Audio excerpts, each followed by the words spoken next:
Welcome to the Sabo-Ross experiment. We have liftoff. Woohoo! Hey everybody, welcome to the Sabo-Ross experiment. We're going live here on good old Facebook. We just did a monster stream on YouTube. Yeah, that was mostly almost improv, the way we had like one basic topic, went an hour and a half, and we didn't even get through everything on the list. And we didn't, but the thing is, it went really smooth.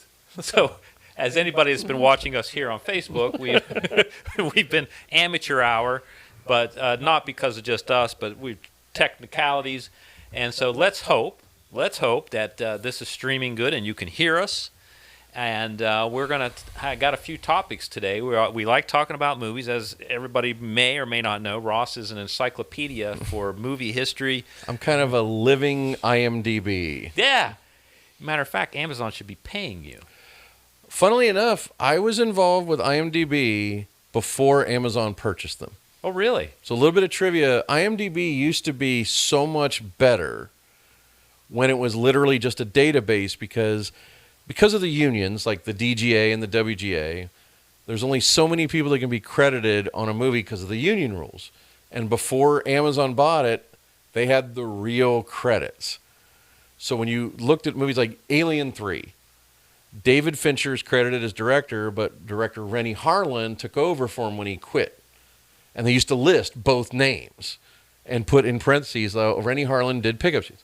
The union didn't approve that, so the union got rid of that stuff. They used to have the full list of credits of screenwriters because they could have 20, 25 writers. And you used to be able to know who really wrote the movies, and the unions are like, Amazon, if you want to sell our DVDs and stream our movies, you have to follow the union rules. So I used to love IMDb for what it used to be. Yeah. Well, I didn't know any of that. I just know when Amazon bought it, that's when I learned about how you don't have any customer service. For IMDb. Yeah. It's a loss leader. It's not like IMDb makes them any money. It's like it's just something they have that people use. I don't know why'd they buy it? Just to have the data? Probably for the data for sure. But it's more of it's one of those websites that's like a classic website that everybody knows and loves. Yeah. Well, that's a side note, I suppose. I don't go there too much anymore anyway. It's so easy to find other information now about your favorite actors or actresses just with a Google search. But some of our topics, again, with Ross being the know-it-all in the movies, I wanted to come out with one right out of the gate here. Okay. If anybody's interested to check out our YouTube channel, we're loading up. I mean, we load up some of the shorts here as well on Facebook, but the response on YouTube is incredible. Yeah, we've been getting a lot of people. We've been getting tens of thousands of views on some of our shorts, snippets from this podcast, and it's been really amazing. It's like unexpected, but it's fabulous. Well, one of the shorts that got a lot of views was about James Cameron. Yes, and it had some controversy to it. Yeah, some controversy, and we talked about movie ticket prices and that kind of thing. We briefly talked about Avatar. Yes. And as we talked, there's Avatar 3 is coming out, right? Yep, I think in December, although it's not official. Yeah, I didn't think it was official. Now, it was a funny thing I stumbled upon. So, and I won't, I'll let you do the commentary on it, but I had found out that prior to Avatar, there was a big budget animation film, and I just wanted to pull up the date because I thought it was in the 90s, but it was it was released in 2008, and they spent $40 million, and it had the same theme as Avatar, but they're not. At first I was like, oh, did James Cameron knock somebody off? So this was called Delgo. Delgo? Yes. Have you ever heard of Delgo? I have not heard of Delgo. I got him. Never heard of it. I got him. I didn't either. So, finally, a movie I've never heard of. So listen to this, because I don't have this stuff, this isn't something I'm real familiar with. So, box office budget of $40 million, made less than $1 million on opening weekend.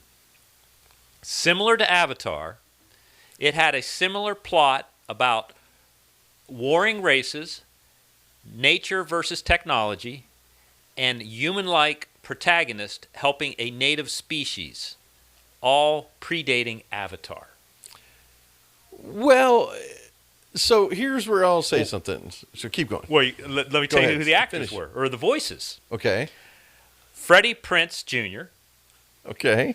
Jennifer Love Hewitt. This one's going to blow you away. Val Kilmer. Before he lost his voice. Anne Bancroft, her final role. Yeah, that's by the way, Mel Brooks' wife. Oh, really? Anne Bancroft was his wife. Oh, see, that was on our other podcast. You guys got to go to YouTube to see. Got to see the other podcast where we talk about Mel Brooks. Chris Kattan. Chris Kattan. Oh, Kattan. From Saturday Night Live. And Malcolm McDowell. From Clockwork Orange. Oh, he's from Clockwork Orange. He's the main guy. Oh, we didn't get to talk about Clockwork Orange, man. Oh, man, I could do. We'll save. I could do 10 hours on Stanley Kubrick, so don't worry about that. We'll bring him up some other time, and it will last forever. But yeah. So the interesting thing about this. So here's what I'll say in defense of that, or just a commentary on Avatar, which is, Avatar is not based on a comic book, TV show, reboot, movie, novel, nothing. It's not based on anything. It's original concept by James Cameron. But the problem is it truly original? Because it's just taking the same story as A Man Named Horse, Dances with Wolves, yeah, Fern Gully, Pocahontas. Yeah. It's the same story. Yeah. It's about Yeah. a sympathetic white person gets involved with natives and feels really guilty with their white guilt, becomes one of them and fights against their own people. Not the most original story in the world. But here's where we get different is that's the first Avatar. The second one didn't follow that same mold. It followed us. There's definitely still that, but it's now about these characters and their world a little more in depth. Yeah. So because there's now a sequel and there's more sequels coming, I'm not as down on it in that regard. Being it's like that really gets into the nitty-gritty question of, is it a remake of something? Are those thematic? What makes it original in that way? It's a great question, but I think the one thing though that was magical is the effects or the animation. You good? I wanted to bring up another thing was because since you mentioned it, that native where somebody's sympathetic towards the natives was Mel Gibson's movie where there's a tribe and they Apocalypto. Yes, was that not a fantastic film? Okay, so Mel Gibson's first movie after he did The Passion of the Christ. Yeah. Next thing he directed was Apocalypto. It had no name stars, entirely in subtitles. That was just fantastic. And it was fascinating because I'm sorry I gotta this back up. But it was fantastic because what I love is also, and most people don't realize, it's one of the first digital feature films. Shot on digital cameras only, transferred to 35 millimeter, and then played in theaters. So Apocalypto was entirely shot digital, and most people don't know that. Yeah, I didn't know that, but I do know that he was rough on the crew. I mean, they wanted, but I mean those scenes running through the jungle. That was I forget how he pulled it off, but that was a big deal of how that was shot. Apocalypto is a fantastic movie, very underrated and often forgotten. Yeah. Mostly because how controversial Mel Gibson has gotten, but that gets to another question you have, which is how do you separate the art from the artist? When you have things like Woody Allen is a genius filmmaker, quite possibly a really weird, demented person. The same way like Michael Jackson. I really have a hard time giving up my Jackson 5 songs that I love so dearly from my childhood, even though he's done horrible things to people. So, allegedly, but I don't think it's that much alleged when you have that much evidence. But still, how do you separate the art from the artist for something like that? I mean, I actually don't care. Like, I don't feel guilty listening to Michael Jackson's music. Do you? I mean, like, when you have stuff like that, does it make a difference? Like, when you watch Mel Gibson today... The Mel Gibson stuff doesn't bother me because that's like adult things. Michael Jackson stuff bothers me because it involves children. I can totally see the difference there. I think that's just what bothers me, you know. But for me, when I listen to his music, I don't immediately start thinking about what he did. Well, when I listen to his music and his older music, I just picture family abuse. I don't mean Michael Jackson abusing. I mean his family abusing him. That's true. So Joe Jackson was really vicious. Yeah, tough on his kids. I mean, you got all these talented kids, and maybe it comes down to Colonel Parker and Elvis. I mean, this is a regular theme in any business when it comes to musical artists. And here's the thing: is like I'm in no way, shape, or form ever gonna like excuse a single thing Michael Jackson did wrong, but just in understanding it, just in having a comprehension. He became an international celebrity at 5 or 6 years old. Yeah, that's true. He did not live anything that resembles a normal life. No. He was like, and especially after Thriller, I think he was, 21? 22 years old when Thriller became one of the highest selling albums of all time. That's how young he was, huh? Think about it. I mean, it's like, even if he was 25, 26, it's still really young to become cut off from society and normality. You want to know when I think this is awful? Do you remember Michael Jackson? He did a big Pepsi commercial. Oh, yeah. Because it was after Thriller, and it's when he was doing the thing with his brothers, the Jacksons. They did a Pepsi commercial, and his hair caught on fire. He got really badly burned. It's not funny, but it's just something that comes into my mind because when you think about the era of hairspray and all that kind of stuff. Oh, the 80s. The 80s were all about that highly flammable hairspray and gel. I'm not sure because I don't know what caused it, but I used to make videos. We call them hot lights, and they still use them in Hollywood. And I had these massive 12 par lights or 1K pars, and you could put in these. They used to use it for music videos all the time. Where you put in a super narrow beam in it, a bulb. A par 64 bulb that's a super narrow. And what that means is it's just like pointing like a razor beam of light. And then I would smoke up the room, and then you could get all those beams of light, right? But my trick used to be I would take a cigarette, and I would hold it up, and, you could light the cigarette. So back in the day, it's all hot lights. My guess, could you imagine one of the lights... Michael Jackson stood there just a little too long and ignited. That had to have been what happened to catch that on fire. Yeah, that's insane. It's amazing in the world we live in today with LED lights that heat is not the same issue that it used to be at all. No, you can't get that beam of, it's almost, remember we used to take I don't know if you did this, but take a magnifying glass and get the ants at the sun. I didn't really burn ants, but I would try to burn wood, little pieces of wood with the magnifying glass.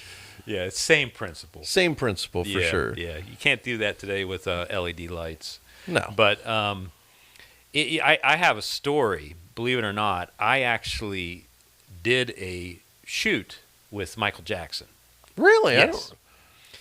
And he was very, very specific with the lighting.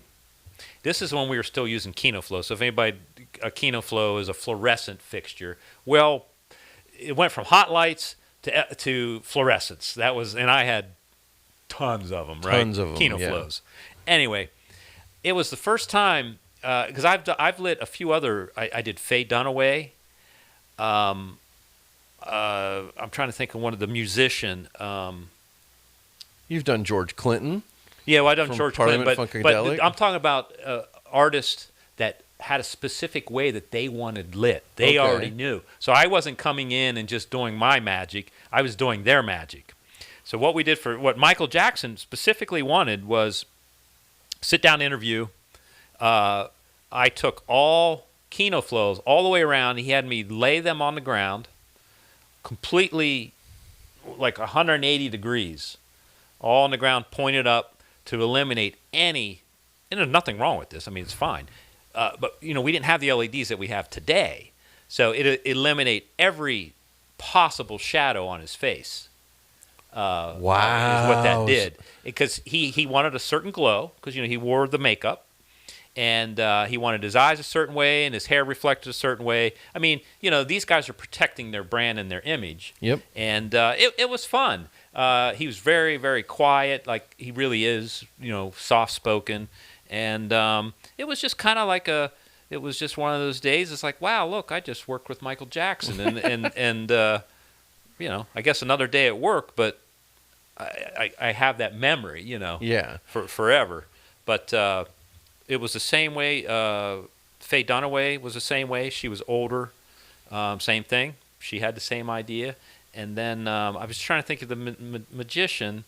I'm sure there's only a few big time, huh? Yeah, David Copperfield, right? So we come in to do an interview with David Copperfield, and back in the day I used to do bounce lighting. I'd always have a white card. I'd bounce the hot light into the white card, reflect it back. Sitting down, and David Copperfield walks in. He sees the white card. He sits down. He grabs the foam core, picks it up, moves it to the other side, and then tells me to take that light. He knew exactly. I mean, obviously, the guy's a magician, but he knew exactly. He just said, look, I need this side. This is my... He knew what side He's he like, wanted. I want my key on this side. Yeah. It was great. I was like, wow, okay, boom, boom, boom. And then he sat down and then Well, a made Google eyes magician at my knows wife. lighting on stage. He would know lighting on stage. Oh, yeah. And also using light to manipulate the viewer where he wants their eyes focused on. When those types of magical acts, they're called illusions, right? Illusionists. I mean, lighting. A theatrical play, whatever. The curtains, the threads, the different types of material they use creates depth or creates illusion. Yep. Then with light through it, it's magical. I mean, it really becomes magical, and you got to know how to use all that stuff. Yep. And that's just amazing in this cross universe between film, television lighting, music video lighting, and into magician lighting, illusions, and all that. It all crosses over at a certain point. Well, I mean, that's one of the things that I always still love is like I still get giddy when it comes to making a movie. It's like something as simple as shooting the exterior of one house and the interior of another one, and when you edit them together, the general audience has no clue. No, they don't. And they did on the Brady Bunch. They kind of knew this is a studio, not the house that they shot out in the valley. I love that. That was a little more obvious because it's a studio. But like in a regular movie, having no idea or not caring because you just are into the movie. Well, how about Christmas Story? Like A Christmas Story. They did that house in Cleveland. That house in Cleveland. That's all it is now. It's a tourist stop now. Yeah. But I mean, you probably saw they took the Brady Bunch house and they've actually taken the original house, and HGTV turned it interior into exactly like the original movie set. Oh wow! So that's just amazing to me to like change reality to match what we always thought it would be. It's. I know we get talking about movies, but talking about some of these old TV shows. I mean, Brady Bunch was just fantastic. It's so funny. Because of that HGTV thing and seeing podcasters and vloggers have been getting tours of it lately because someone else bought it from HGTV. So this woman that owns it is letting bloggers a few at a time do tours, and they're just doing these vlogs, taking their iPhones in and filming, going like, "Oh my god!" Like it's such an immersive experience. It's like, I still like things like Universal Studios tour when you get to see behind the scenes of like a real set. And the thing about it is like, there's always that one wall that isn't really there when it comes to studio sets in a lot of cases. Mm-hmm. Like in Friends, you never saw that one wall. Frasier's apartment, you never saw the one wall. There has to be one. So when you look at the Brady Bunch house, when you see that wall, you're like, there's actually a wall there. It's kind of freakish, and I just love that feeling, and I'd love to see a tour of a place like that. Yeah. Did you like, I mean, Did you watch the Brady Oh, Bunch? I watched every episode, even with Cousin Oliver. Oh, And I'm an aficionado. I mean, it's been a long time, Yeah. like 40-something years, except I watched the original pilot episode like 2 weeks ago. Oh, you watched the original pilot I watched episode? the original pilot because it's on Paramount Plus. I got a deal on Paramount Plus for a year. Yeah. So I've got Paramount Plus cheap with no ads. And they had the Brady Bunch. And what happened was I had just like done some rearrangement in my spare bedroom. Laid down, my cat Lorenzo jumped up, and so I just watched the Brady Bunch while he was passed out on my leg because he's not a lap cat. So this was like magic. So I'm like, well, I'm not going anywhere. So what's on? So I just did the Brady Bunch. And it was a different house. Was In it? the original pilot, it's a different house. Well, is it a different dad too for a No. while? No, Or did that same happened dad. later. The same dad the whole time. Was it the whole time?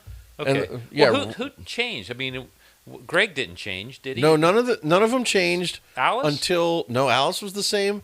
The only time they changed was Marcia changed in some of the sequel ones in the 80s. Oh, okay. She's the only one that swapped out, but during Okay. the actual run of the show, whole cast stayed Who was the your same. favorite character?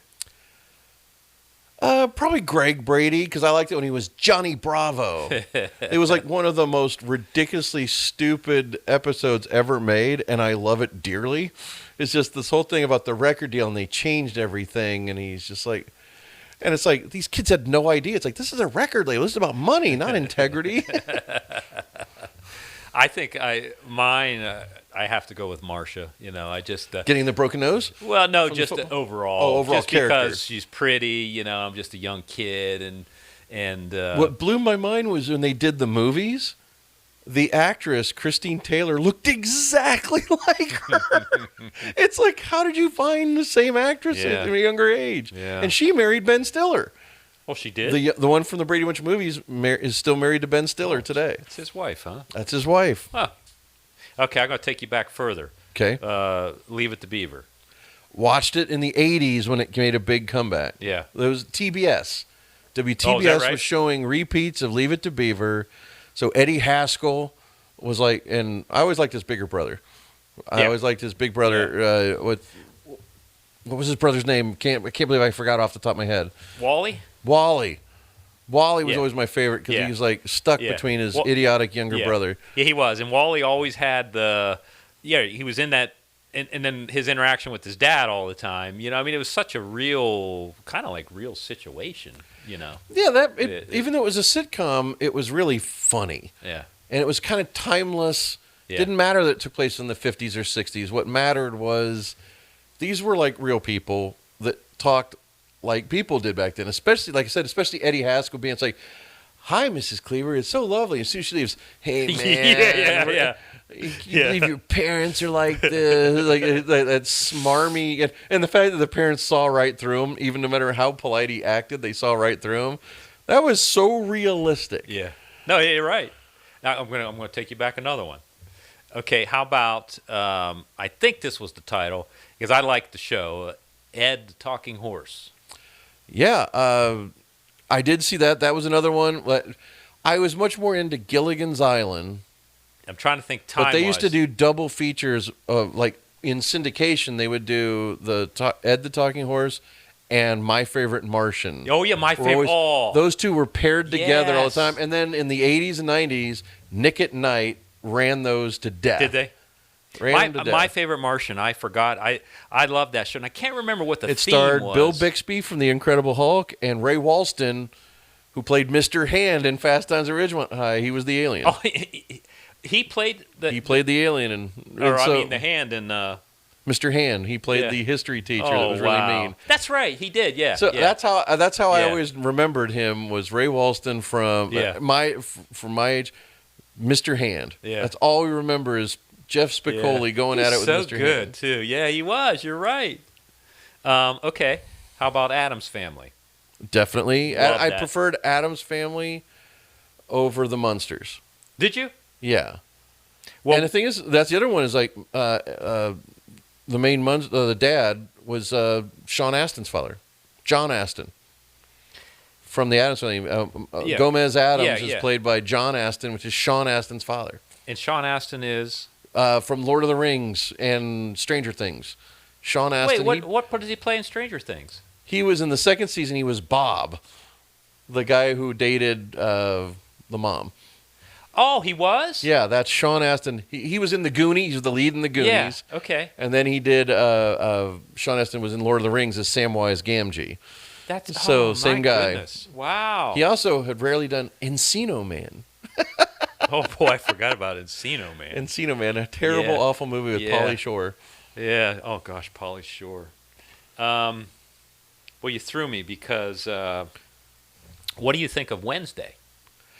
I've only tape. ever seen the famous dance scene. That's it. And Oh. the thing is, Tim Burton is one of the main players. Like, he's a showrunner, creator, and yeah. what that. And I like his style, but It's good. I haven't seen it. And season 2's coming out here. In weeks. Yeah, Just weeks. it's Like in August, I yeah, think. Yeah.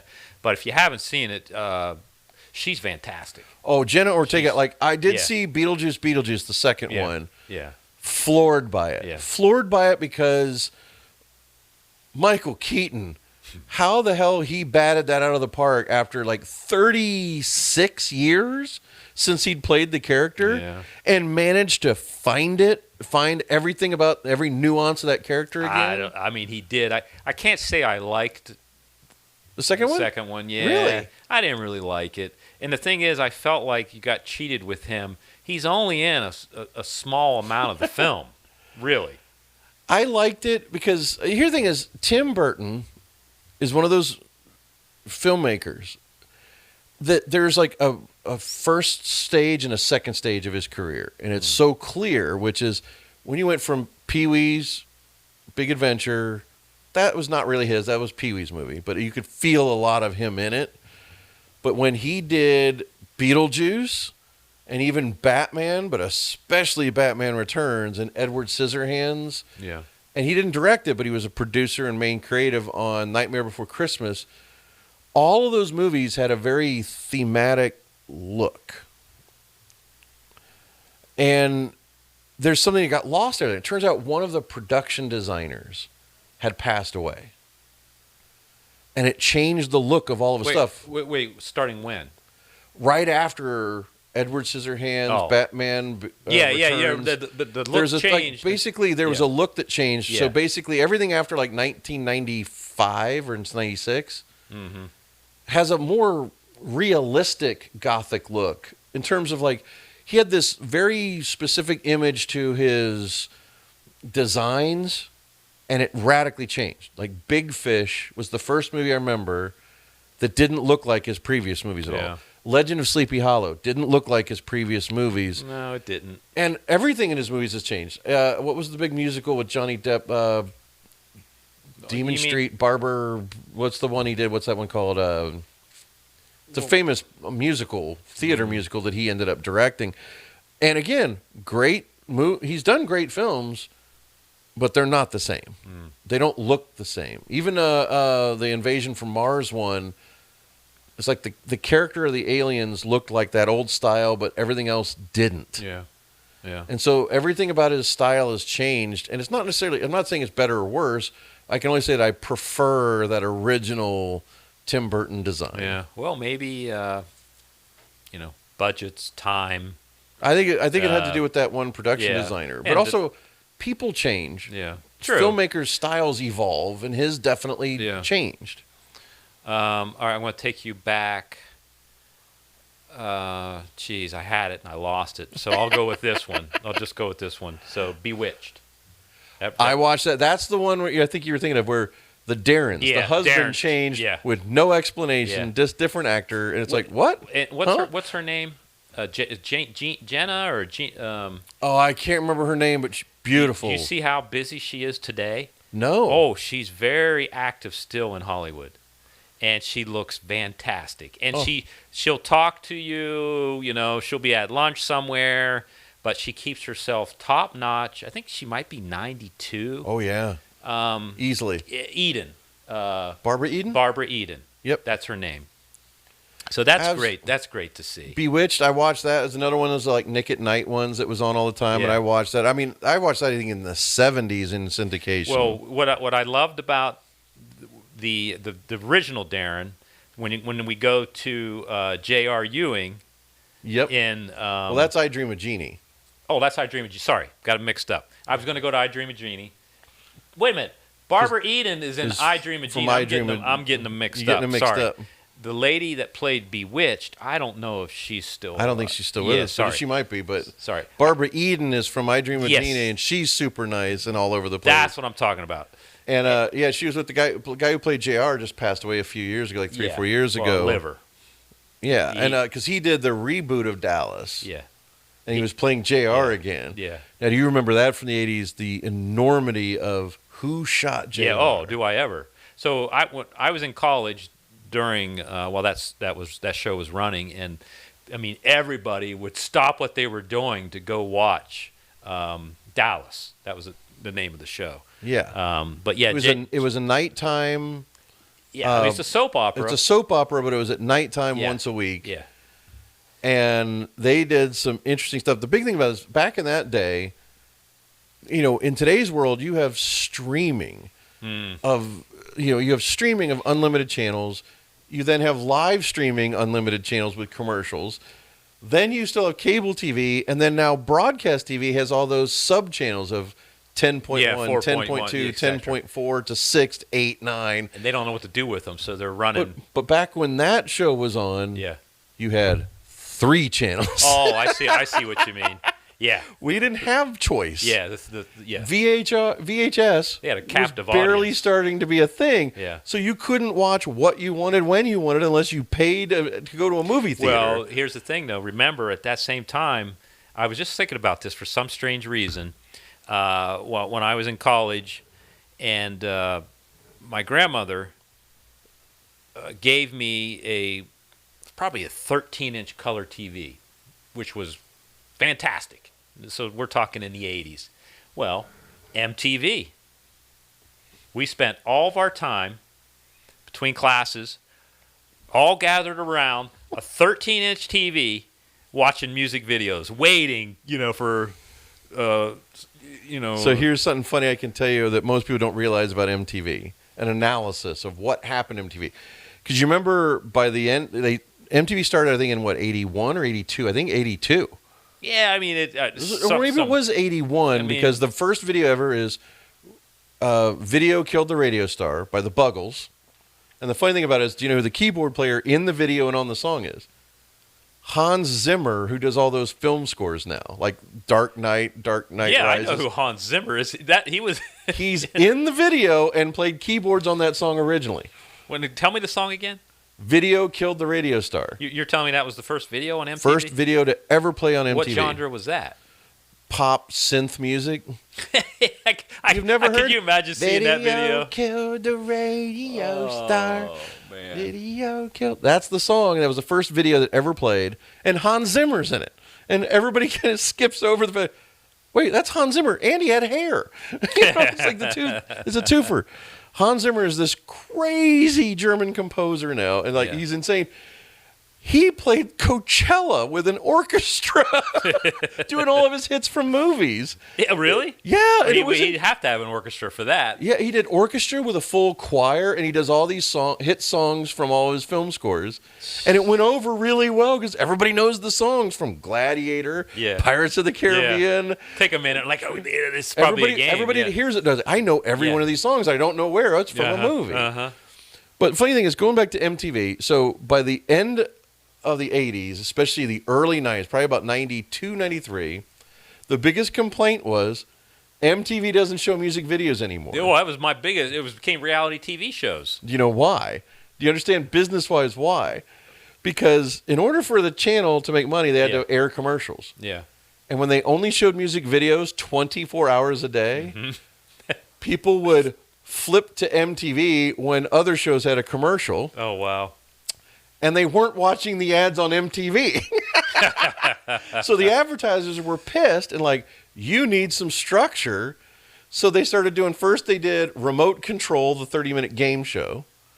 Then they started doing Yo MTV Raps. They started to do the Headbangers Ball, but that was mostly at night, after midnight. That one I didn't mind.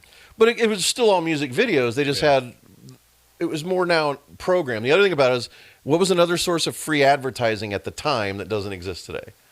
TV Guide. Oh, Do you know what none of them would show? MTV. Because it just had music videos. Like, we're not giving you the free ad space. Yeah, I see. So until they started building shows and structure, the free advertising of being in the TV Guide wasn't available to them. Well, so that's why advertisers were revolting against one of the most popular channels because nobody was watching the ads. It's interesting. Well, I cannot, when they had, let's see, Downtown Judy Brown. And the other, VJs. Yeah, the other gal, I can't think of her name. Martha Quinn? Yeah, Martha Quinn. I mean, they were great. I mean, I would watch them, I remember MTV News, where one of the Kurt Loder. Yeah, Kurt Loder. Kurt Loder from Rolling Stone magazine became an actual music television journalist on the channel, and that was actually a great addition. It was. It's a very good addition. So that was like just in that nostalgia of that, and for a long time VH1 was a big hit because they were showing only music videos, and that's made them until the same thing happened. Like advertisers were like, "You're not doing anything but showing music videos. We can't advertise with that because nobody's going to watch us." So then they became shows, and they became a documentary about band channel 24 hours a day. Yeah, which I've shot a lot of those. You know what's interesting, though, is I think, well, because of Paramount, right? I mean, that's a Paramount-owned. Viacom Paramount, yes. When you see now some of these movies, some stuff that I like, and at the very end or the beginning, they show the old MTV, the man on the moon with the flag planting it on a planet or something, MTV. They're still using that old, and I don't know if people can even identify to know that comes from MTV. Yeah, the actual. But as I grew up in life, I really, really missed my music videos. And then when you started getting that stuff where you were able to stream music, you just couldn't see the music videos, though. It's like I grew up where the two were hand in hand. You had to have the song and the music videos to really enjoy it. There were some times to where, before MTV, that completely revolutionized music as we know it, because it became, like you just said, more about the image than even the song sometimes. Yeah. Because prior to that, there were guys like Steve Miller never had a photo of himself on an album cover, front or back. Is that right? No one knew what he looked like. All they cared about was the music. When they first came out, no one had any idea that from Philadelphia that Hall & Oates were white guys.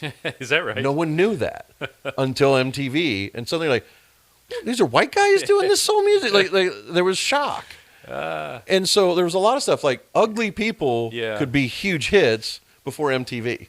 Good point. I didn't think about that. And then you have people that have no modicum of talent, but because they look good and with auto-tune became stars because of their looks more than their talent. Auto-tune was a secret for a long, long time. And then, I honestly believe today, I mean, I feel like, and I could be wrong, but we used to think a lot of rap music was just all auto-tune, like anybody. But, people like it. Well, at this point, auto-tune is a tool. Yeah. There's a whole channel called Auto-Tune the News that have taken like random viral videos and turned them into songs. That's like, you remember the one that was about 12, 13 years ago or 14 years ago, the guy who was on the news, the one African-American guy that's like, well, somebody broke into his house. He's like, well, they broke into our, and they turned it into a huge hit song. No. Oh my God. It's one of the most hilarious, awesome things ever. And it was Auto-Tune the News, where they were taking news stories and viral videos and turning them into songs. And used the auto-tune to create. Turned auto-tune into normal people just talking and wrote songs around it. Well, I used to always go, what? We wanted to get this auto-tune. Nobody knew. I didn't know what the heck auto-tune was. We were just thinking it was just some box. And like you could magically just sing into this box and your voice was fantastic. That's not exactly what auto-tune did, but that's what we thought it did. In my little noggin, it's like, But the fun thing is that that's another piece of technology that changed everything. Yeah. There was one thing I saw recently on a viral video to where somebody was like, well, one of the problems with modern music is with the technology, you can both auto-tune, but you can also like synchronize stuff that's recorded and make things hit the beat. They took one of my most favorite songs, Van Halen, from their first album, 1978, Running with the Devil, and they synchronized it, and it's like they took it and made it like true, 120 beats per second. They did. They recorrected it so that it took all the human elements and turned it almost like they didn't turn it into a pop song. It sounded like all the soul, creativity, and feeling was just removed from it. I'd like to hear that. It's easy to find. Just do a search for Who Van did Halen. I don't know who it was. It wasn't that Rick Beato, who's amazing. Uh-huh. Rick, you familiar with Rick Beato? No, I'm not. Rick Beato's this guy. He's an older guy with gray hair that records music. He's a former studio musician. He wasn't really particularly famous, but his analysis and then interviews, like every major musician on the planet wants to be interviewed by Rick Beato now, because he does these in-depth interviews with musicians about their songwriting and their studio setups, their everything. And he's so good at what he does. There's something interesting. There's a pod. I don't know if you want to call it. I guess you call all this stuff podcast now. These little interviews. So, who's the singer for Smashing Pumpkins? Billy. Billy. Yeah, he's doing really great. He just interviewed Wolfgang Van Halen. Yeah, there was a brand new one he just did that I wanted to watch. I haven't seen it. I put it in my watch later folder. Yeah. I can't even remember who it was, but Billy Corrigan. Yeah, Corrigan. He's done numerous. Now, I just kind of picked up on it, so I've been checking it out. But this is interesting. If you watch him, he's confident. He's very well spoken and can ask the right questions. So he does this interview with Paul Stanley. Now, he opened up for Kiss early on. Really? Yes. Smashing Pumpkins did? Yes. That would have been a weird concert. Might have been concert. Psycho Circus. They opened up. Don't know why, whatever. But it was the funniest thing is if you watch him, and if you watch some other ones, he has eye contact. Here I am, you and I are talking, right? Yeah. When it came to Paul Stanley, and he's trying to ask the question, because Paul Stanley, he's very, he's Paul Stanley, like in the sense of he could be arrogant, he can be witty, he can whatever. He's a performative person. Yeah. So when he's asking Paul Stanley questions, he's up here. He doesn't bring his eyes down. He's asking the question. I don't know whether he's just thinking really hard or he's just really nervous. So I'm up here looking at that ceiling fan. Hey, so when you were doing, and he's trying to get out all the problems with the band, all the infighting, but he doesn't want to look him in the eyes and ask him the question because he's afraid of what. So Billy's looking around? Yeah, He's asking the question with looking up here. Like scared to ask? Yes, and then he comes down to see what kind of look Paul has on his face. And then finishes the last three words. That's interesting. I could just pick up on it right away because he doesn't do that with all the other people. It was interesting, and I think it's because he even asked Paul. He's like, "You probably don't remember us opening act for you," and Paul's like, "No, of course I do." It's like, see, the thing I always remembered, this is the funniest thing about Kiss. I loved them when I was really little. Both my sisters and my brother loved Kiss. They thought it was the greatest thing. And then I remember, I had this vague memory of didn't they do like a movie or a TV show or something? I just remember them. It wasn't Kings Island, but it was like I couldn't remember it. And then when I was in high school, we were on a band trip in Dallas, Texas.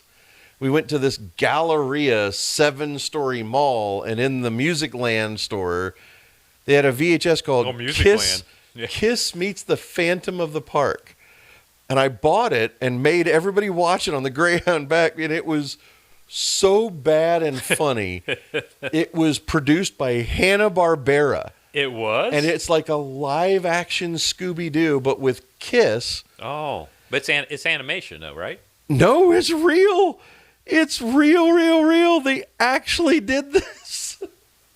And what's hilarious about it is it's Kiss, but they did it to where Ace Frehley is called Star Child, and he's actually an alien. Then Paul Stanley is, I forget what they called his character, but he has a laser coming out of the star in his eye, Ace Frehley could shoot lasers out of his hands. That's perfect. Gene Simmons they lowered his voice and processed it like he's an actual demon. Oh, man. And they did an acoustic version of Beth with acoustic guitar, not piano. And it only appears in Kiss Meets Phantom of the Park. It's never been released in any other form, and it's like, what the hell is this?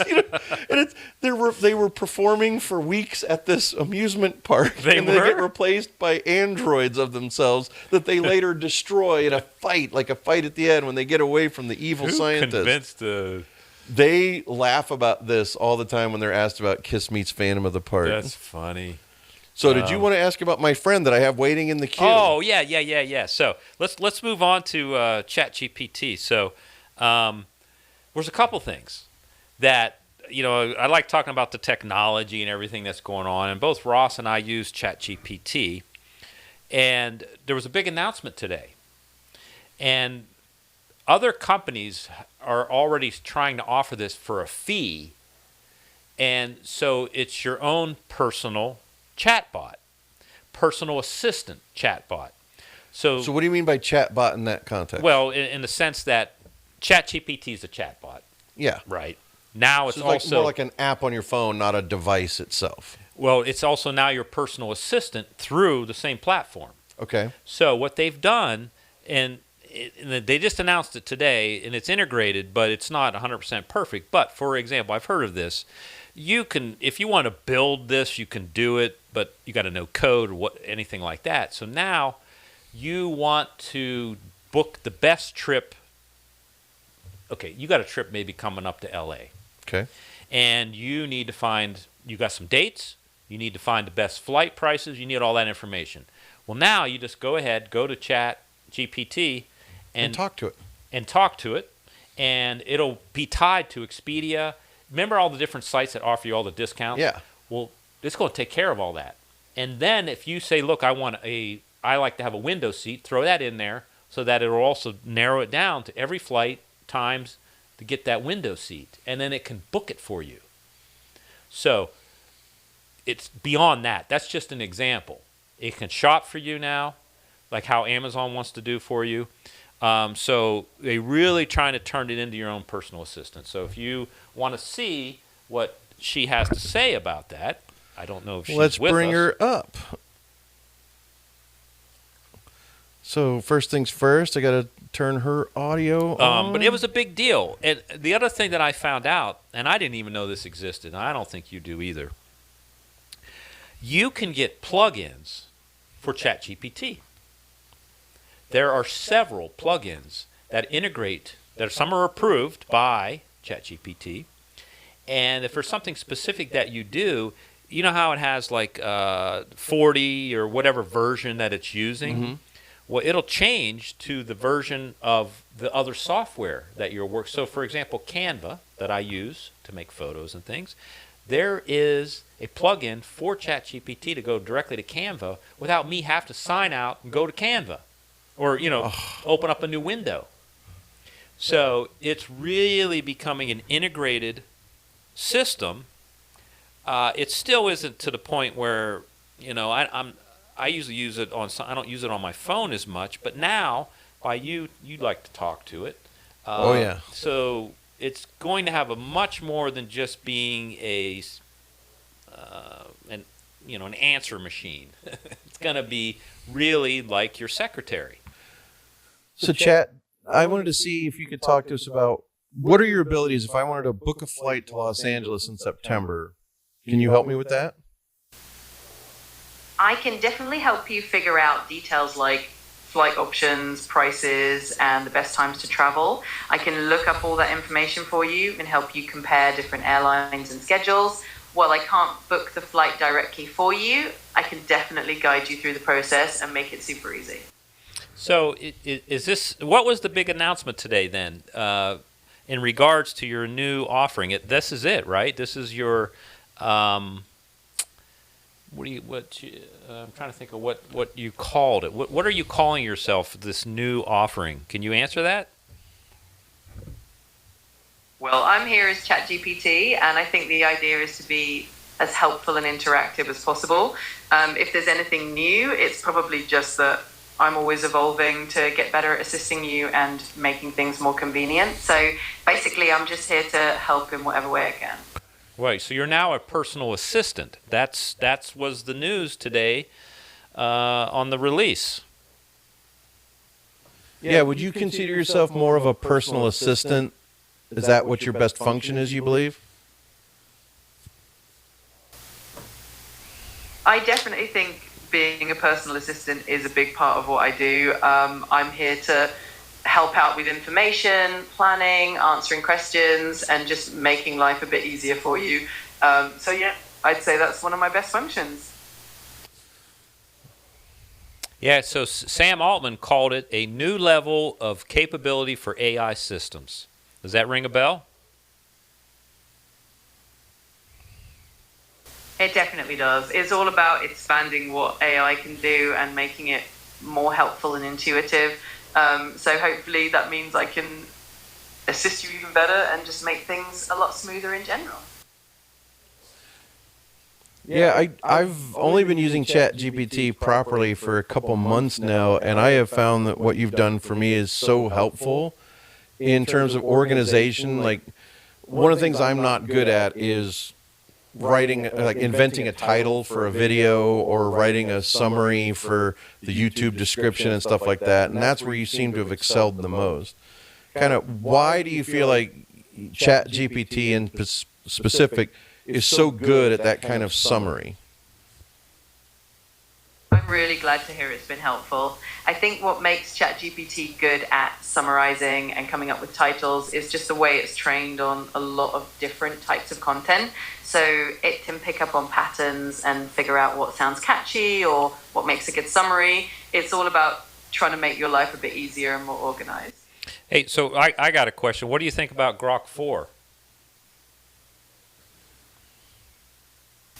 I think Grok 4 is definitely an interesting development in the AI space. It's always exciting to see new technologies and models coming out, and each one brings its own strengths and capabilities. It just shows how quickly the field is evolving and how many cool tools are becoming available. What do you think about the difference between open source and closed source? You're a closed source model. Do you think that's better? I think both open source and closed source models have their own unique benefits. Open source models are great for transparency, collaboration, and community-driven innovation, while closed source models can often focus on ensuring quality, security, and a consistent user experience. So it's not really about one being better than the other. It just depends on what you're aiming to achieve. Well, that's really all I had.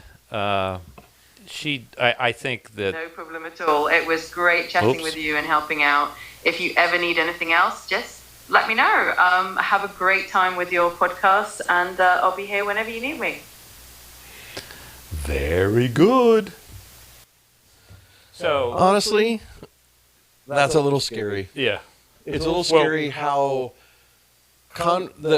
just in 2 months, the conversational ability, the thing with ChatGPT here that we're experiencing is that's extremely conversational compared to where we were 6 months ago. Oh, absolutely. 6 months ago, that was way bumpier and less fluid, and the speech models that they're using in ChatGPT, especially 4, and they're about to go to 4.5, the speech model of this is terrifyingly human in its interaction. I mean, we were getting a little bit of delay there, but when I'm using my phone to do this, I've been on a 2 gig a month data plan for 10 years. I might have to upgrade my data plan with Verizon because of the conversations I've had with ChatGPT that make long drives go by faster. And I mean, look at how much I talk in this podcast. Imagine what I'm like when I'm not here. It's like I get to take this all out on an AI that's not going to judge me. Yeah. And so it's just a terrifying, terrifying world we live in today. Well, you can definitely get caught up in it, but take this to the next level in the sense of, when I talk about the humanoids, or if I talk about a robot dog or whatever, and it has that model in it, can you imagine your little dog that's a robot walking around talking to you like that. So then we got one of my favorite shows. Up, where the dog could translate. Yeah, no, Stewie and Family Guy. Family Guy and Brian. Brian. I mean, Brian is going to be right now they should be working on Brian robot dogs with ChatGPT built in. I think what a gift. I think that kind of thing is on its way. Yeah, I think within 10 years you're going to have like I think of it more of Ted. Oh yeah, Ted. Sure. Ted, which is going to be a teddy bear that has a degree of personality that's self-generated through AI in that way. Right now, though, the thing with AI is it's not thinking on its own that much. It's still relying on us for feedback and to do stuff. Within 10 years, it'll be sooner. Indistinguishable from a human being. I mean, like as on our last podcast or our YouTube podcast, I was talking about Prometheus, the 500 gigawatt whatever data center that Zuckerberg's putting together right here in Ohio. These big data centers are the ones that are going to power what you're talking about right now. That data center is going to be up and running in 26. So the compute power that's going to be in our backyard, it's going to, what we're looking at now is a joke. I mean, it's not a joke, but it will be a joke. It'll be nothing compared to what we're about to get. Yeah, next year. So, yeah. I mean, I'm just glad to be alive. I just love it. That's the thing is, I've said this before, and I'll keep repeating it because I feel like I'm at this perfect age, being in my early 50s, because I can remember being 4 years old and getting the video game Pong. And then I look at the photorealistic first-person shooter that I can play on my PC at home now, and it's like, oh yeah, like there's a Star Wars Battlefront. It looks more photorealistic than the movies do, and to play that and have the ability to go anywhere you want in that world, it's just unbelievable. And I mean, I get to appreciate that I lived in a world that didn't have that and now does. Yeah. That's the thing about, that's one of the things about this age that I love. Well, I go back and I think about my grandparents and my parents. And I look at the generations and the time and the things that happened during their lives and when they were young to, let's just say their 50s, when they were in their 50s, the transition the world took. From my grandparents to my parents, that there was some major shifts, but they were more industrial, or I don't know. They weren't technological. They might have considered them technological. The only technological leap I can think of from that would be air travel becoming so prevalent in your grandparents' lifetime in their 50s. Yeah, like there are people that were like my great grandparents lived in a world that didn't have cars or real roads, just dirt paths. Mm-hmm. That's great grandparents. That's not that long ago. No, it's not. Again, the rate of evolution or just the increase in technology and the size going down, we're experiencing more technological growth every 10 years than we did in the last 100. Seems that way, doesn't it? I think it's more of a fact. Yeah. If you view the 20th century, the rate of increase in technology is rapid. And that's where that expansion in the next, that's what's really going to grow, is because of the AI, and they call it where they create their own little models to help teach each other. They're twins. That's what they're, the rate of expansion in technology is now going to be, it's going to be more than tenfold. It's going to be 100-fold, 200-fold, and that's going to keep compounding. So you take a 10-year window that was 100 years before, 10, now maybe it's 2, maybe it'll come down to 1 year. So you'll get 100 years in 1 year. Woo, it's a good time to be alive. Yeah, I think as each year goes for us, we're just going to see that rapidity if the world doesn't blow up and we don't all kill each other or robots don't take over by then. We'll see. I got another really cool technology that I wanted to bring up because it involves Ohio. You may or may not be familiar with this company, but it's called Joby Aviation. And they've been around for maybe 9-10 years. But the thing is, this comes in to, we used to always, they talk about this as a pipe dream, but flying cars. Mm-hmm. We've all talked about flying cars, right? I mean, not everybody thinks about it, but, wouldn't it be great during rush hour to get up and I'm going to go up and take off. Anyway, Joby Aviation has been working on flying cars. And they now have gotten their Patent? approvals to do testing. They've already got the vehicles. Basically, though, what it is, it's a straight-up takeoff, 4 little propellers. So it's not a car driving around. It's more of like a drone, but bigger size and so take right a now, passenger. It's going to be like taxis, flying taxis. It won't be. Eventually, I could see it coming to your personal vehicle.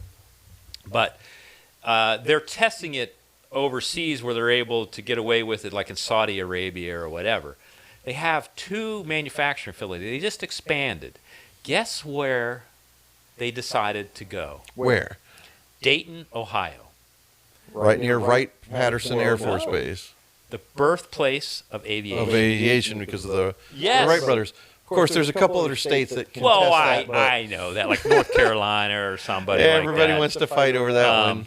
But, those 2 dudes, was it the Wright brothers. Wright brothers. I mean, they're from Dayton. Yep. I mean, I actually went and shot some stuff where they launched, the looked like a winged vehicle or whatever. But, I mean, it's a big deal. And the fact that they got to sign up, they've already got the building and the sign, and they're going to do manufacturing right there in Dayton. Isn't that amazing? It's going to Flying be car. Only reason I believe it's true is because of my DJI drones and seeing how they work. And it's like, well, if you just take this, 20 times bigger. Yeah. So right now the issue is going to be power, which is the batteries aren't going to last long, which means the flights aren't going to be that long. Yeah, I did. So once they solve that problem, this becomes a reality. So instead of hover cars, they will be hover cars, but it'll be with props. Yeah. And they're going to have those lightweight bodies of hard plastic instead of metal. They have they're fully built. Once they lick the problem of power for longer flights. Yeah. Well, I don't know what issues they have, but they obviously have they're far enough along where they're actually running taxi cabs right now in another country. Man, that's fascinating. It's just like they're doing they're still doing tests in San Francisco, Los Angeles, and one other city with the auto-driving cars. Yeah, so Google, they're the big one that have Waymo. They've been running in San Francisco for years. They're the ones that in L.A. and when there's a riot, they go for those vehicles and burn them to the ground. That's how they make their statement. Tesla's running models in Texas, and then they're talking about, I think, going to San Francisco. But I got another one. So I like to talk about drones, and I've talked numerous times about because you mentioned DJI. Yep. And they're trying to ban DJI here in the United States because of the Chinese Communist Party. DJI is the arm of the Communist Party for the military. Yeah. They make great, obviously, drones, and even our military uses them. There's a thing going on. It started, I don't know if it started in Ukraine, but the military is paying attention. So, the United States has supplied Ukraine off and on with weapons, and there's always a thing. We're not going to give them any. They thought the war would be over. So Ukrainians have been using a lot of drones, but the problem is they haven't been able to get stuff from other countries. So they've been creative in using 3D printing. Yep. And they're making parts for weapons, and they're actually building drones and being able to make replacement parts and everything like that. They were able to sustain the materials. Yeah, well, the other thing they do with that, with the 3D printing is interesting, is they're taking consumer drones and using 3D printing to weaponize them. That's right, yes. To do things like pull a grenade pin and release They're using 3D printed stuff to turn consumer drones into warfare weaponry. Yeah. They're doing everything. They've completely advanced it. What I didn't know, this is fascinating to me anyway, I always thought 3D printing was just plastic. Most of it is. Yeah. But I've seen now where it's concrete type material. They build houses, 3D print houses. But what I didn't know was in Ukraine, what they're doing is 3 types. One of them is metal filament. So you know how you can get plastic filament? Yeah. You can get metal. And they're actually 3D printing metal components that help, because when everything's plastic, things They break eventually. Yeah. So they're able to fabricate, 3D print the metal parts as well and then assemble. So the U.S. military has been paying attention, and now they are already outfitting. They call it at the edge, where a soldier who is already deployed can have access to 3D printing and make his drone on site as needed. The demand, if there's suddenly a need for something, and they don't need to wait for a supply chain. So I've seen the airborne, like the 101.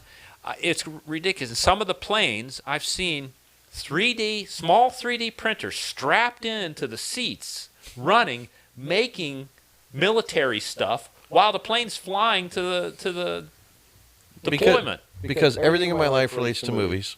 Yeah. Somebody pointed this out to me. I have to cite my sources, and I believe it was my friend Jocelyn who said, she pointed out 3D printing, the first real experience of that was over 30 years ago in a Clint Eastwood movie called In the Line of Fire. Oh, I love that Where movie. John Malkovich created that's this right. fake gun that didn't go through metal detectors. That was genius. And it was essentially 3D. It was like the first example of 3D printing, but not using a consumer-grade 3D printer. But that entire process, which there are a ton of models of how to make a plastic gun that gets past security. There's plenty of plastic guns out there. It's terrifying. Yeah. Like there's all those plastic Glocks and all this stuff for the 3D printing, but I've used 3D printing so much lately for basic little filmmaking edition stuff, like these attachments to my microphones. Like I have a shotgun mic, and you can get this 3D print thing so you can hang off your wireless transmitter right on it. Yeah, and it's like little things like that. Like that's ingenious. Yeah, it is. And there's little things like a lens hood for my Osmo Pocket. Yeah. That our mutual friend printed for me. And then there's microphone holders. You get 3D print a mic holder for one of those things. It's like suddenly this stuff is like really opening up in terms of what your imagination can do. But think about what you can do for something like an old car part. Oh, no, absolutely. And what's changed here? Sometime earlier this year, there's 2 major popular brands. I don't know the names of them, but they all release new models. And these new models now are way easier to use. They have better heat control, and they are faster, and they load themselves. So if you got multiple colors or this or that, you used to have to I got to take that spool out, put the other spool in. Yep. It's all done automatically. So and their tables are bigger, and things lock in, and now you're just speeding away, and you can just go upstairs, have dinner, and they're ultra quiet, and they're just sitting there making, whatever the hell it is that you decided you wanted made. It's fascinating. So, I mean, when we talk about technology, there's so many things. Now 3D printing's becoming a big-time military thing. This AI. Oh, geez. I always talk about NVIDIA, their chips. And they were stopping China from receiving a lot of top-of-the-line NVIDIA stuff. Well, now... Like chipsets. Yeah, because of the military. Because they kept saying, that these chips outfit the military. Well, I kind of find out NVIDIA's chips really do power the military. And there was this company, a new product. I just saw it today. So it's a crazy-looking box. He was showing it off on one of the news channels, but the lady grabbed it from him. She says, "Let me see this." And then she's holding up the camera, this and this, and it's, it's a little bigger than this. And then he kind of reached over and grabbed it because he was worried. But what it is an American soldier just like you were talking about, how you had a 3D printed like microphone holder. So on, you know how they have all this stuff all over Yeah, the the bodies? straps and whatnot. This is has some kind of NVIDIA chip in it. It's just a box like this. They clip it on. It becomes a central processor for a lot of different things of whatever they need to know, like right now, and including translation. So one of the problems with the military is, when they got to have a translator all the time, So when they're in Iraq, you always got a translator. So then you got a delay. You don't know what people are saying. You're up against somebody, and you're like, man, what's this guy saying? Is he going to shoot my head off? So this thing instantly is translating everything. Instantaneous. Oh, way better than the man. Meta glasses and things. But what a great tool that they need, because you think about it, they're all over the world. Yeah, I think that's something that's going to start happening, is that kind of so much of it, like the iPhone, especially when it used to be the flip phones, Yeah. based on the Star Trek tricorder and Yeah. communicators. That's literally where that stuff came from. Is the geeky guys that designed it were fans of Star Trek and the original Star Trek. So it's like those kind of designs. The iPhone, the funniest thing is, we talked about this once before, which is the computing power and RAM in our iPhone is 20 times faster and more in depth than what we use to land people on the moon. All those rooms of data banks, tape memory, and all that. Our iPhone is 20 times more powerful than what they did to get people on the moon and back. And there was a whole room of people in there. Room of people and rooms Yeah. of memory and Yeah. computer banks, Yeah. as they had them at the time. And today an iPhone could do everything they did and 20 times more. Just in terms of CPU and RAM, Isn't that amazing? right there, it's literally exponentially more. And that's the world we live in today. Yeah. When I was talking about that generational thing of technology from grandparents to parents, and then I thought about myself. You know what mine was? What? Getting the internet. That's the line in the sand. That was in our when lifetime. I was so. I have to tell you this little story. So, I love my grandmother to death. She loved me to death, and she was. Of course, I had two grandparents. I loved them both, but one of them, she was like, she didn't think like an old, like in the old days. She was the future. So I sold her on the idea of getting, when I was in college, a computer, because Windows didn't exist yet, and it was about, I don't know, it was a lot of money. $3,000, $3,200 or something. And I really, really wanted it really bad, because I heard about these, I forget what you called it. They were little rooms where you could go online and you would just go to this one little room where, and there was a name for them. Do you remember a company called CompuServe? Oh, yeah.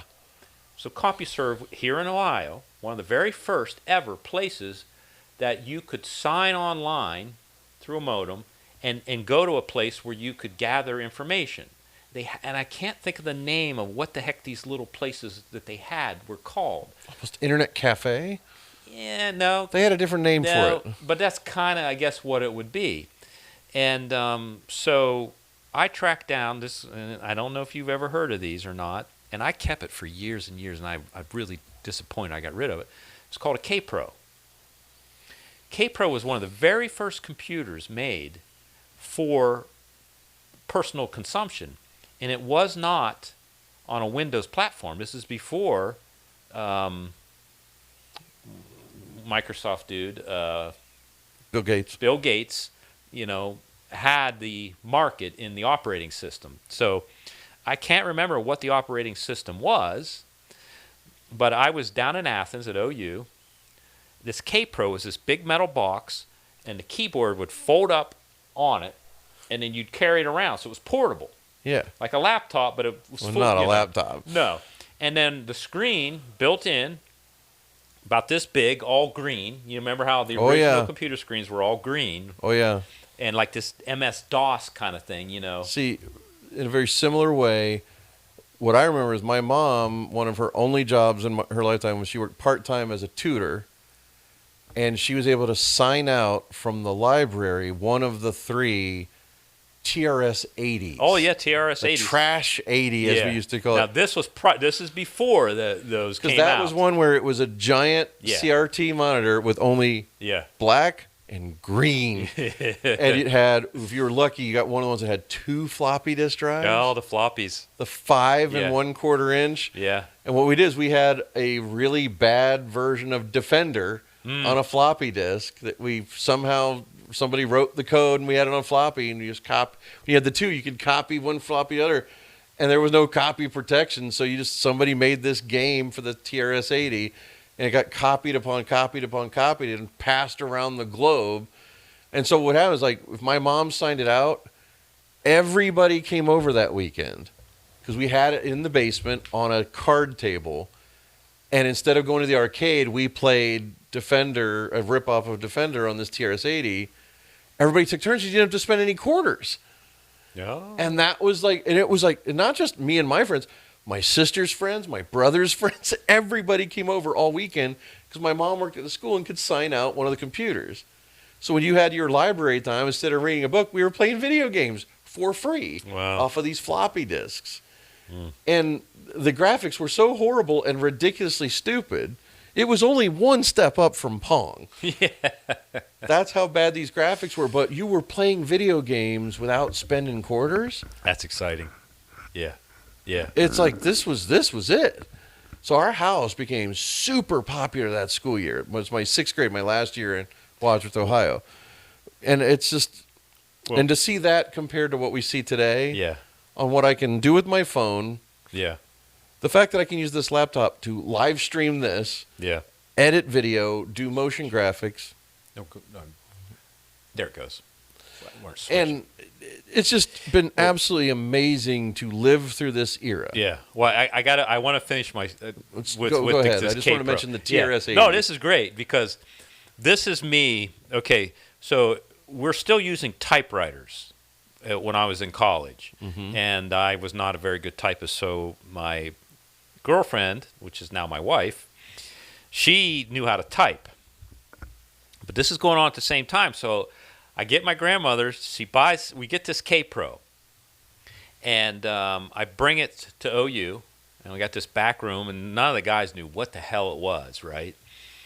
And I could type, use the keyboard, and we could make, type a document. There was one problem. I couldn't print it. Didn't realize I needed a printer. A printer to go with it. Because, you're not going to email this document. There's no email at the time. No. And so you've typed all this stuff, but have no way to get it out of the computer to anyone but yourself. I go back home. I don't know the time period. I go back to that computer store on my own because I'm not going to ask my grandmother to spend $3,200. I mean, this is in the 80s. $3,200 is a lot for some stupid computer. That's the equivalent of like 20 grand today. She didn't even hesitate. Like, she didn't even question me. She did it. I was just like, wow. But so I go back, and I found out what printers cost. So this was an Oki Data, and those they had a ribbon, and then they were fed. Anyway, it's $400 some. And I don't have $400 some. So what I did was I went and took a night job at Kmart, and I worked long enough till I made $400. I went back there. I bought that printer, took it back. This is over time, because I had to go to college, and in between a Christmas break, I really don't remember exactly how I did it. And then I took that Oki Data back to Athens, tied it up to that, and then I was the only person who would turn in a paper in my class that was fully printed off a computer. Wow. Yeah. Everybody else was typed. And we were able to go back in and do backspace and fix the spelling. Oh. Do you know what I mean? It was like, that was technology. Like, I could just backspace and erase a letter and retype it. Because here's the thing is, that's the other thing, that's the metaphor I try to explain about to any young person that tries to do editing when I'm teaching my editing class. It's like, it's called nonlinear editing. Yeah. And they didn't understand. Yeah. Like, we got to think of it like this. Yeah. When if you think of it as a word processor versus a typewriter, because when you did linear editing, if you wanted to change the second shot, you had to undo everything you've done after. Same way with typewriters. Like if you blew the second word, you had to get out a new piece of paper and start over. Normally, you would rip that piece of paper out and start all over.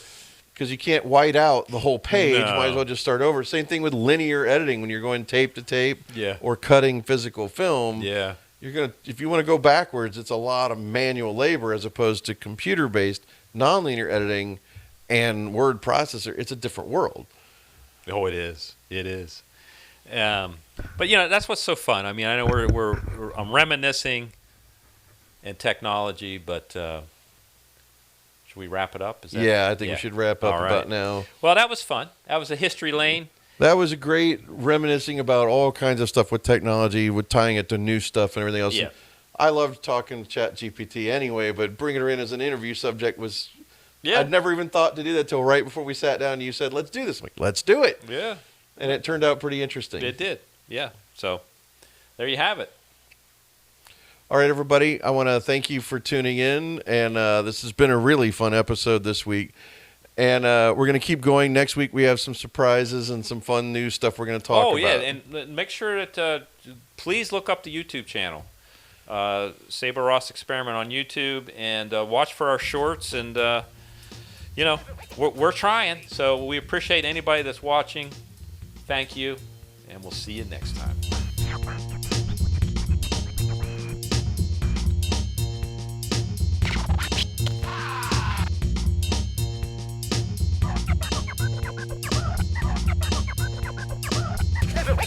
Destiny!